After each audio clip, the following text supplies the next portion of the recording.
A disturbing trajectory of Nigeria's economy denying the country of our enormous potential and instead enabling poverty, insecurity, and unsustainable fiscal regime, amongst others, is posited as reasons why experts and policymakers converge on Abuja to reimagine and reverse Nigeria's poor economic trend.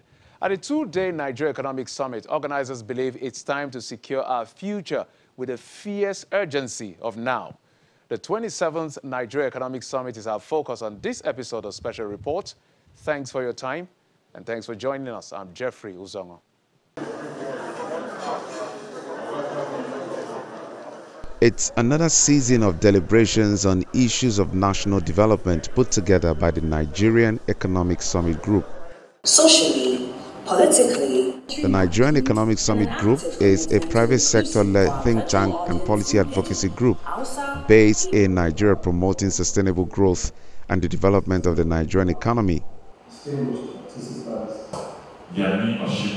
Founded in 1994 and was incorporated as a non-profit making organization in 1996, the group is a non-profit, non-partisan, and apolitical organization. The Nigerian Economic Summit is the flagship event of the Nigerian Economic Summit Group, organized in collaboration with the National Planning Commission (NPC). Over the years, the Nigerian Economic Summit has consistently focused on job creation, small and medium-scale enterprises growth, competitiveness, dismantling the pillars of corruption, encouraging sustainable growth and development, and aligning homegrown long-term development agenda with the UN Sustainable Development Goals.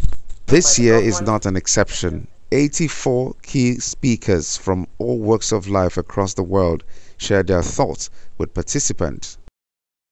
Stakeholders from all sectors of the economy converge on Transcorp Hilton Abuja for the Nigerian Economic Summit Group 27th edition with the theme, Securing Our Future, the Fierce Urgency of Now. The Nigeria Economic Summit Group has convened an interesting panel to discuss these security challenges. The panelists understand that surmounting Nigeria's obstinate... Declaring the two-day summit open on behalf of President Muhammadu Buhari, the Vice President, Professor Yemi Osinbajo, joins the summit virtually. He asks all present not to lose hope that Nigeria will make their desired progress. The theme for this year's summit, Securing Our Future, the Fierce Urgency of Now, is a compelling one. It stresses the importance of taking timely action to tackle existing problems, while at the same time urging that we take immediate steps to cope with or benefit from domestic and global trends in order to achieve our desired national goals and objectives. To start with, the COVID-19 pandemic has impacted negatively on our economic and social life, with far-reaching implications for our national development aspirations. The socio-economic impact of this health shock was of such a magnitude that could have set our progress back by a generation, with severe implications for security and national well-being. In the second quarter of 2020, the economy fell by -6.1%, and the drop of activities in sectors like transportation, hospitality, and construction was of the order of magnitude of over -40%. The shock caused by the pandemic, which is still very much with us, was at a time that Nigeria, as a developing economy, is striving to become a digital economy so that we can leapfrog into the fourth industrial revolution. As if this was not a challenge enough, we're also required, as a good member of the international community, to take steps to mitigate and to adapt to climate change. This is not a simple matter. If we bear in mind that we're reliant on oil and gas for revenues and export earnings, and yet reducing the use of fossil fuels is the frontline strategy being urged for achieving net zero carbon emissions by 2050. The need for urgent action is even more pressing if we take account of the fact that we are now part of the African Continental Free Trade Area and the agreements, which calls for actions to position the economy to benefit from the opportunity that this regional integration movement presents, while at the same time protecting our industries and businesses from unfair competition.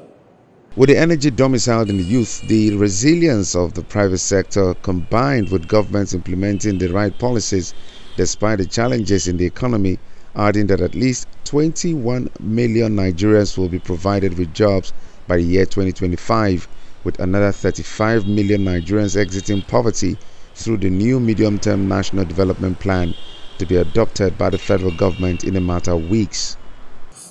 Nigeria is projected to have the third highest population in the world by 2050. Our increasing food, energy, infrastructure, health, and education needs will require fast growth. Yet, unlike growth in the now developed economies, these needs will have to be met in a sustainable manner, which remains to all intents and purposes an unknown path. Given these developments and circumstances, it is clear then that we have to act urgently on several fronts if we are to attain our national development objectives and secure the future of our nation. The federal government is responding to the challenges and opportunities of the moment by articulating forward-looking policies and strategies and implementing a coherent, clear, and consistent set of actions in order to achieve our desired objectives. The Economic Sustainability Plan, adopted in response to the economic crisis caused by the pandemic, was centered on tackling and reducing the COVID-19 caseload, restoring growth, protecting and creating jobs, rescuing businesses, and reducing social vulnerabilities. These were in addition to priority actions that were already being taken under the Economic Recovery and Growth Plan to invest in social and human capital, build power, road and rail infrastructure, and improve the business environment. The results are beginning to show, although we must admit that there is still much work to be done.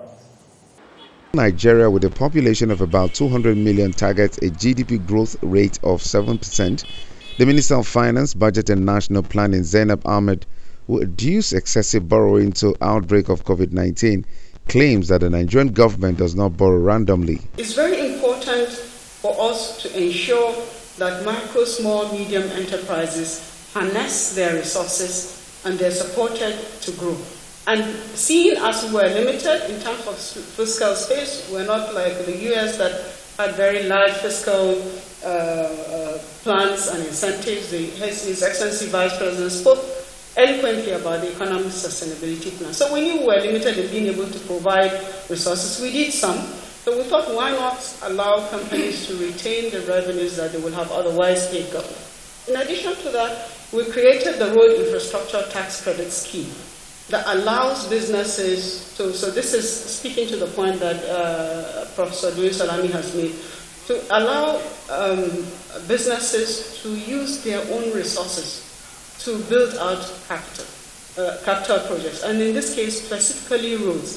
So this is a scheme that we have designed under Executive Order number 007 that allows private sector participants to use their monies to build roads and then recover their investments over a period of time using tax credit. We use the finance bills to be able to eliminate double taxation. We used it to increase the VAT rate.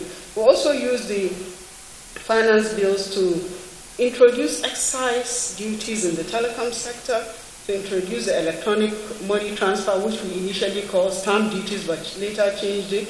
We used it to eliminate, to introduce the automation of tax administration processes, especially in the collection of VAT. All of these things were driven by the Strategic Revenue Growth Initiative that we put in place in 2019, and we kept seeking the box. The result today is that as of August 2021, our non-revenues is performed at 116%. That is way over and above the target that we set. In spite of all the great work that has been done by President Buhari, in spite of getting the National Economic Council to really be a body of dialogue between the federal and subnational, and in fact, in spite of all the work done by the Federal Ministry of Finance, The minister is here, thanks to her, and Central Bank, we require much more resources to tackle some of our challenges. And I think for me, that is where the crunch is, because on the one hand, the Minister of Finance is being beaten up daily that we are overborrowed. And then on the other hand, we need more to deal with the challenges. And this debate about what the quantum that we require, about what to borrow or how much to borrow, has happened before. In the 80s, when Nigeria had less than $7 billion in borrowing, the Brazil, Argentina told the international capital market and the international community, we need more.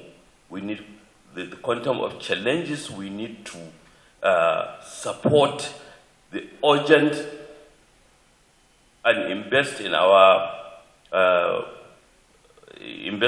capacity is much more than is available to us. Top on the discussion is the need to provide an enabling environment for private sector participation while allowing for private businesses to thrive. Before COVID, 57% of household income in Nigeria was spent on food, the highest in the world. Post-COVID, this rate is even more alarming. When people spend majority of their income on food, they can't spend money on education, health, recreation, or anything else. 84% of Nigerians cannot afford a healthy diet.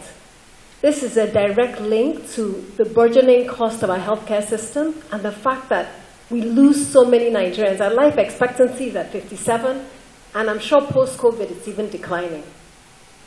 Food is medicine. Food is critical for education. Children can't focus in schools if they're hungry. Under 5, it affects their brain development.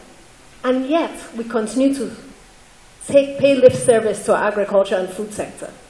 And it's critical because Nigeria is naturally endowed for agricultural excellence. This is one area God gave us water, land, everything we need to succeed, and yet we're failing. And what is keeping us back? Number one is a commitment to an ecosystem solution to agriculture. Agriculture is not just the purview of the Ministry of Agriculture. We need infrastructure, we need energy, we need ICT, we need financing, we need every single ministry working together because this sector can create jobs, it can employ numerous young people, and it can empower our country and enable us to actually have significant export revenue, not just in terms of commodities, but processed food. All of us see the writing on the wall. Our young people are our biggest assets, and yet we treat them as a liability. Over the last 19 years, through my work with Leap Africa, I've seen what young people can contribute to Nigeria. They drive innovation, creativity, they have energy, they're willing to take risks, and yet we continue to underinvest in them. The former Ethiopian Prime Minister, who led the country for 6 years, advocates for inclusive and effective governance as a key to human development. Sub-Saharan African countries, as captured by 2 of the 5 pillars of this summit, issues like increasing level of insecurity, decreasing quality of life are evidenced by high number of out-of-school children and skyrocketing poverty rate, subdued and non-inclusive growth, poorly designed and inconsistent public policies, and disruptive efforts of new technologies all have combined to highlight the urgent need to evolve to keep the ship afloat and build a world that creates and expands economic opportunities for all. We do not have the luxury to wait. We must seize the urgency of now, and we will end the will to change. End of quote. Distinguished participants, with insecurity at the core of instability and deteriorating social inclusion outcomes that are poverty and unemployment, these social problems has pervaded African economies. It is therefore of critical importance that we devise means to tackle these issues and secure the future of generations yet unborn. That collaborations between nations, organizations, the public and private sectors is a prerequisite and ideas of the essence. And that is what this summit is about: sharing of ideas, building of consensus, and development of framework for actions.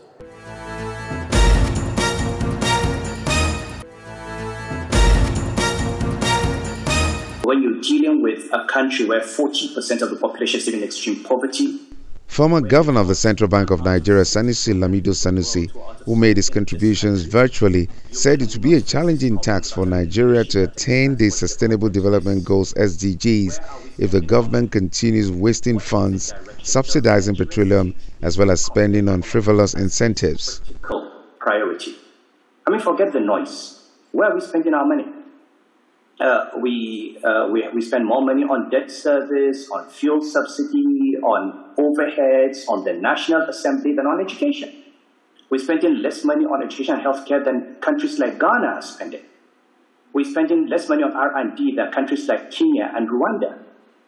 Now, if we do not, as a nation, if we do not at the level of the leadership understand that development is about human beings, everything we do is going to fall by the wayside. So the biggest accelerator is political. It's having a political leadership that understands that the state should be a developmental state, not a rentier state, and not a populist state.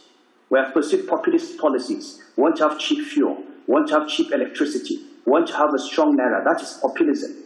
At the end of the day, what price are we paying by taking money out of education in order to subsidize petroleum products?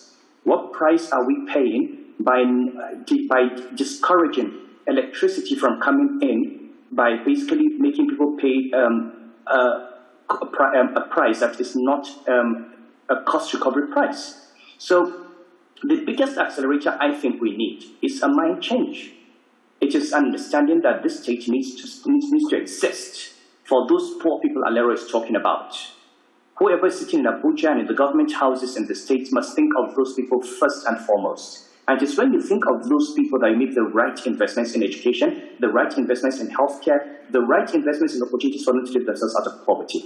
We can never have the SDGs if we don't do that. I mean, 2020, the ranking came out. Nigeria was ranked 160th out of 166 countries. It's disgraceful. Yes, you talked about giant of Africa or lion of Africa, and as I said in Kaduna, we're just a giant with clay feet. We had a mark of 48.9%, and you had Algeria, which is the highest in Africa, with a mark of 70.86%, ranked 66th in the world. Other African countries are doing this.